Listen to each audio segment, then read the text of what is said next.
Homecoming ang tawag sa muling pagpirma ni Carlo Aquino ng management contract sa Viva Artist Agency noong Huwebes, February 20, 2025.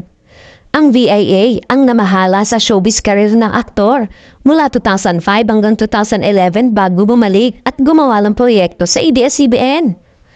Na humarap sa entertainment media si Carlo, sinabi nito na ang hindi nawalang pagmamahal ng mga executive ng Viva ang isang dahilan ng kanyang desisyong muling ipagkatiwala sa talent management arm ng kumpanya ang pamamahala sa showbiz career niya. Natutuwa si Carlo dahil mabibigyan siya ng pagkakataong makagawa ng mga proyekto kung saan maaakaparehan niya ang mga actress na contract stars din ng Viva Artist Agency.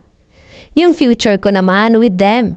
Sinabi nila na ibibuild talaga na maganda kasi nga marami rin silang leading ladies na pwedeng may partner din sa akin. Tapos, nagpipitch din ako kina Boss Vic na mga gusto ko kasi very open talaga sila at saka parang sa isang buwan, 100 pelikula ang ginagawa ng Viva na pelikula.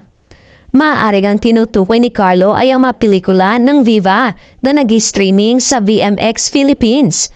Inalala naman ng mga netizen ang sinabi ng aktor noon dahil kabilang nga sa kapamilya talent na nagpahayag ng suporta sa ABS-CBN. Sa kanyang pahayag, sinabi nitong malabo siyang lumipat ng network maliban sa ABS-CBN.